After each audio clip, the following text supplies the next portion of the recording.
Hey, congratulations to the NBA champion Boston Celtics. So, my favorite game to play now, where'd they come from and how productive were they?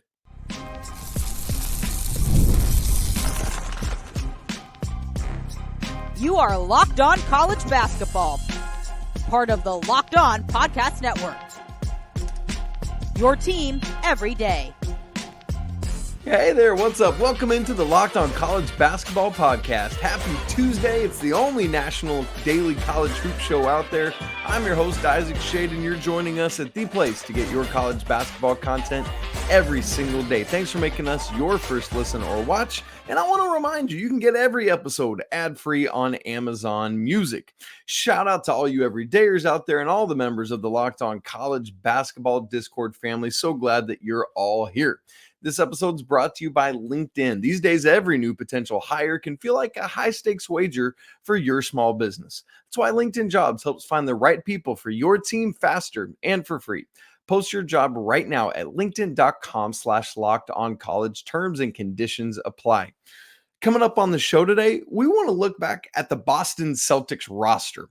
Where all did they go to school? Because all but one of them went to a U.S. college. How'd they do? What kind of success did their teams have? All that kind of stuff. It's just fun to look back at these moments. So we're going to do that for a little bit.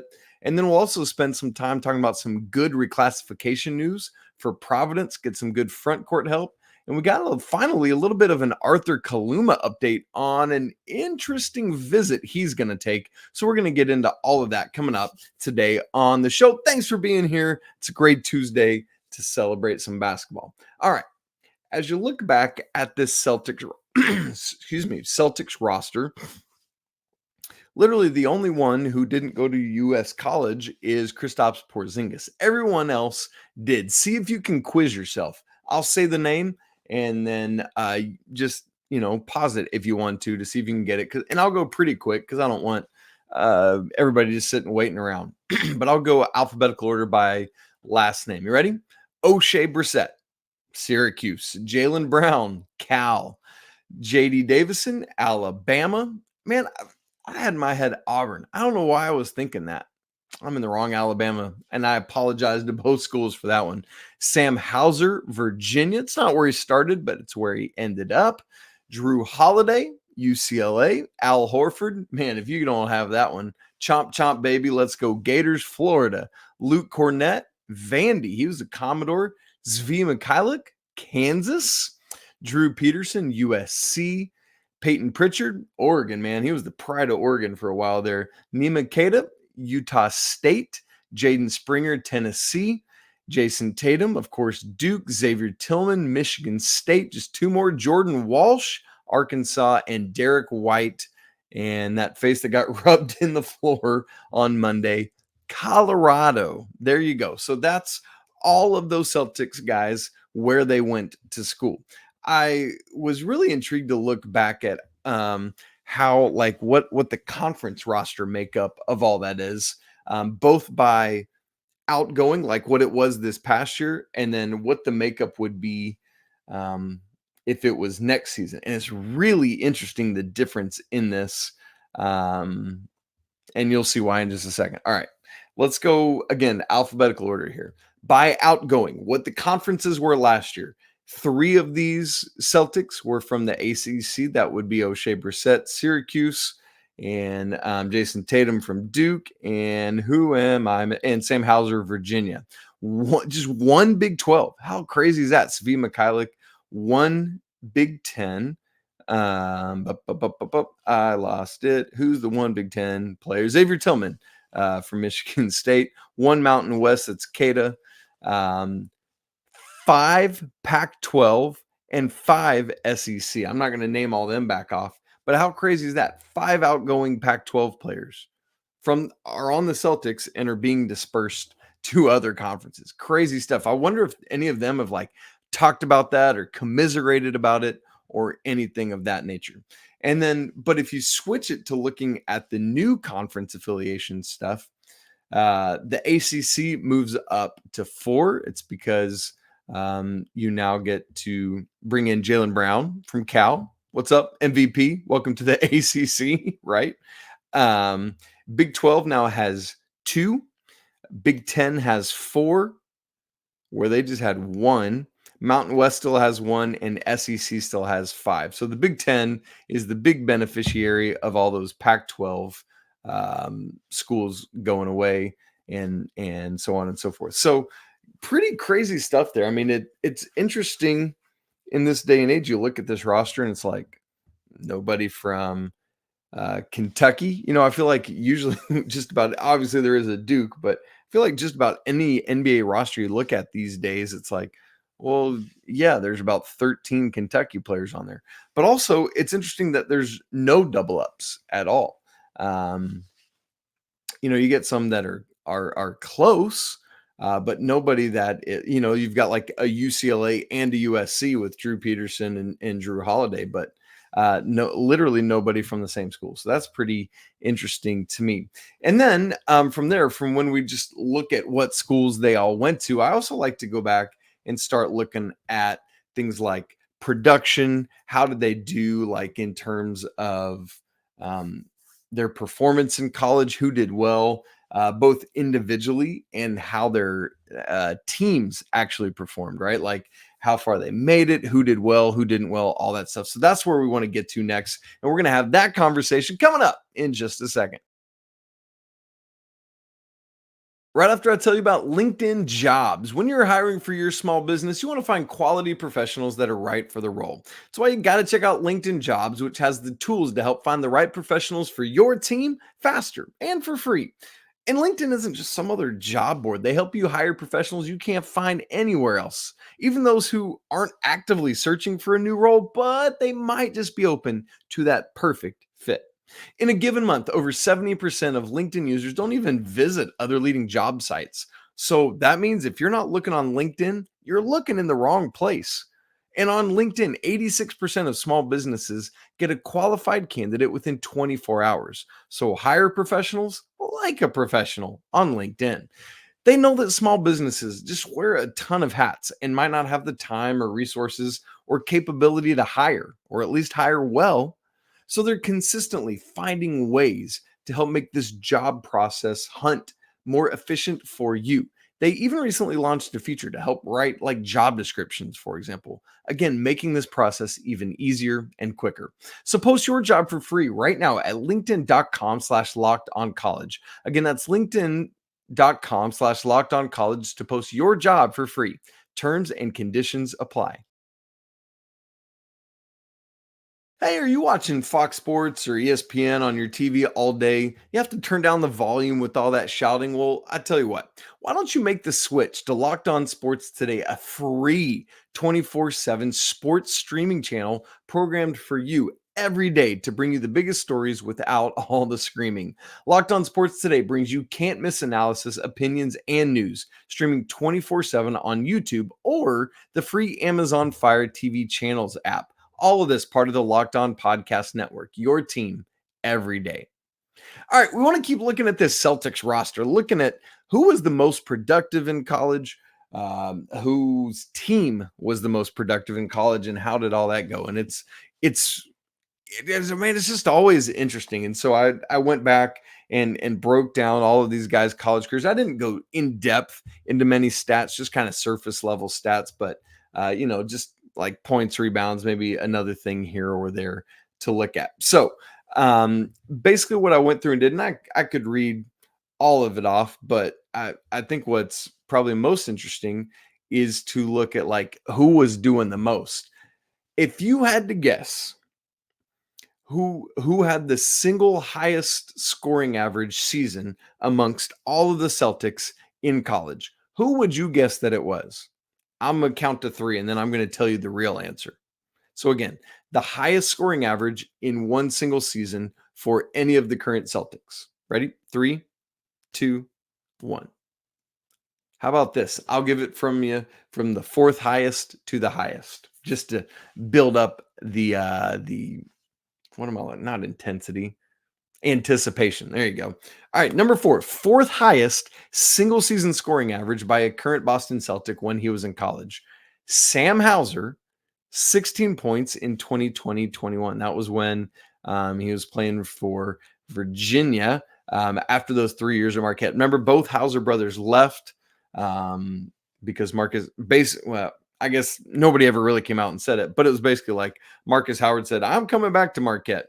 And the Hauser brothers were like, we're leaving Marquette because we want to do something else. So then Sam goes to Virginia, where funny enough, his scoring average goes up to the highest he ever had while he was in college in his years at Marquette. 8.8 points in 2016-17, up to 14.1, up to 14.9 in 18-19, and then redshirted because that was a thing, and then played again in 2020-21, 16 points, 6.8 rebounds. Crazy stuff there. How about this from Sam Hauser? This might be, and we'll get back to all those, but perhaps the wildest stat amongst this entire group of Celtics. Sam Hauser, in his 4 years of college, never shot below 40% from three in a single season. That, to me, is absolutely wackadoodle. All right, back to the highest scoring single seasons. That was number 4. Number 3, Jason Tatum. I think I might have put him, have guessed he was higher on this list, but the third highest scoring season, 16.8 points for the Blue Devils in 2016-17, to go with 7.3 rebounds, 2.1 assists, 1.1 steals, and 1.1 blocks. I tell you, like, that dude as a freshman, man, I feel like he was very unassuming, but he was just out here doing it, just filling up the stat sheet for Mike Krzyzewski, all that stuff. That was the year Duke lost in the second round that year.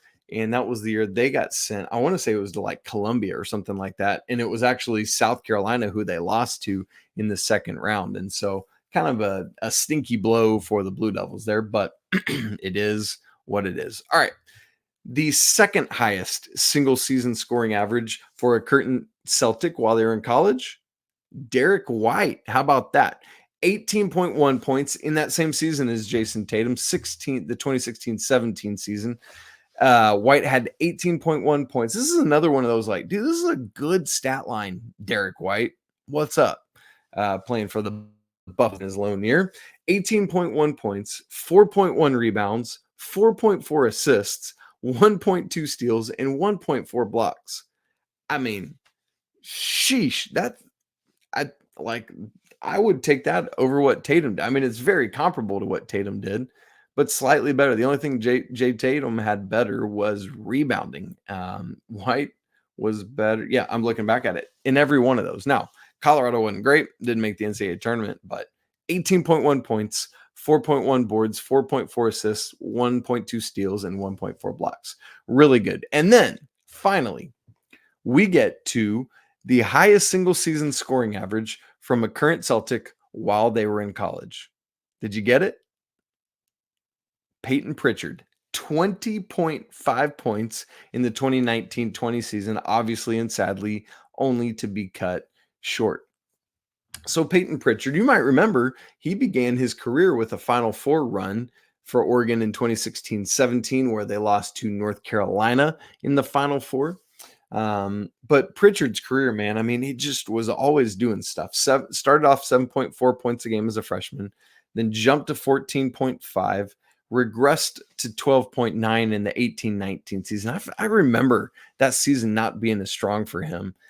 Interesting there. And then 2019-20, the year that the tournament got coveted, 20.5 points a game for Peyton Pritchard, man. And he was out here doing it his whole career. Listen to this. Freshman year, 7.4 points, 3.4 boards, 3.6 assists, 1.2 steals.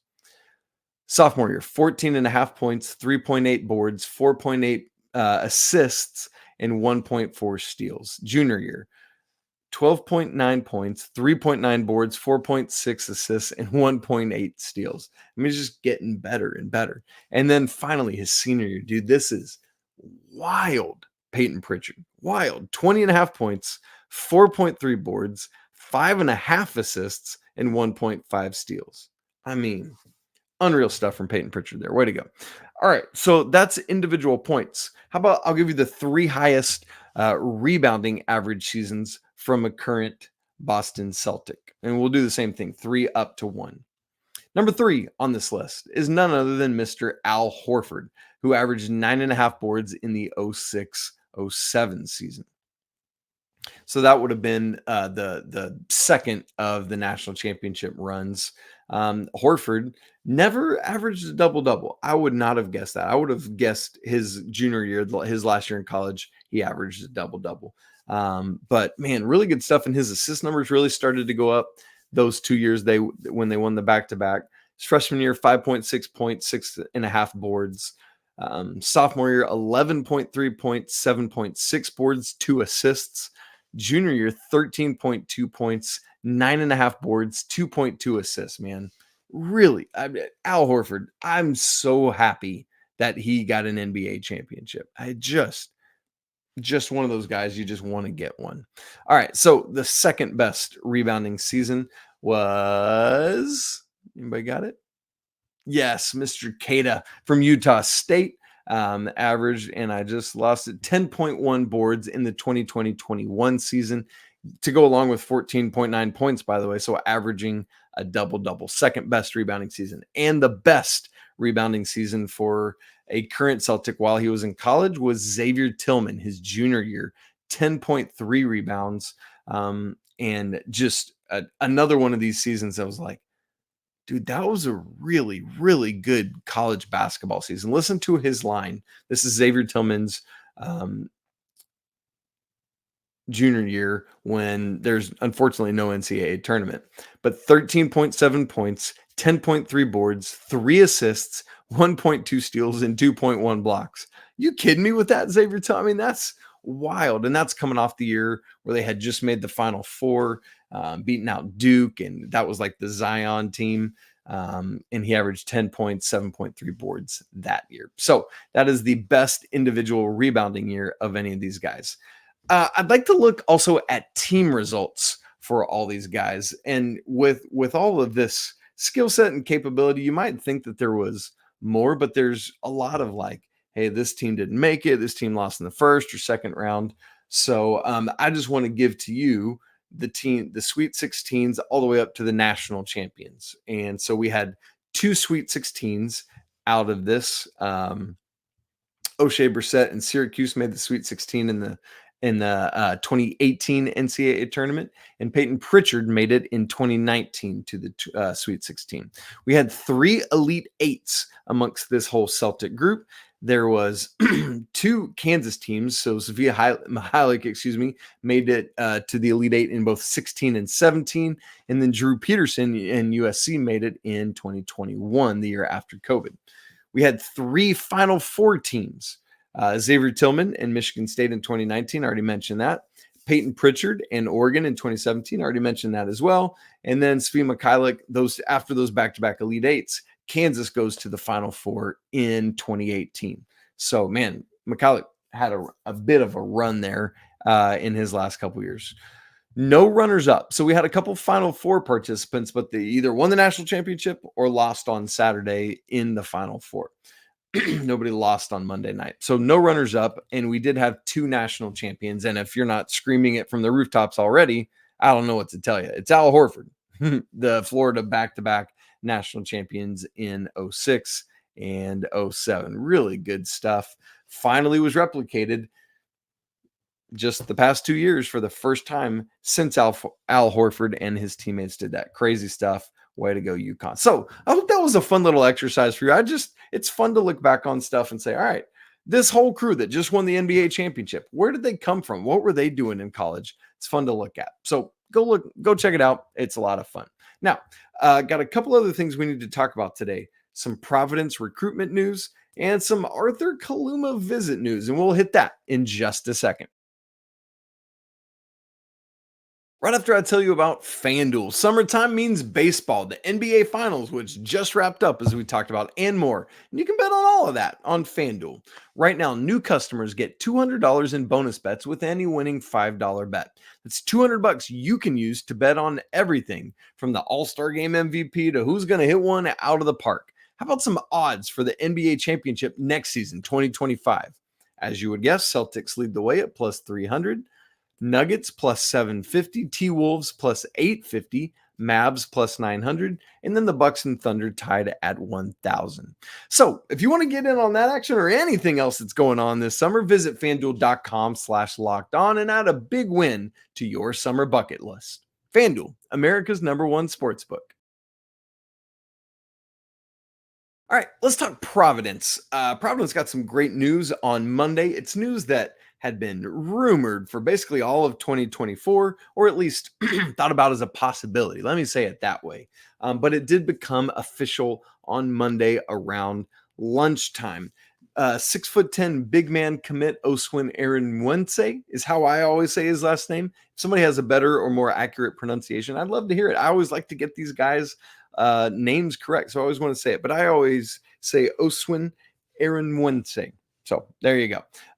But he was a class of 2025 big man. On Monday, made it official that he was going to reclass and come in the class of 24.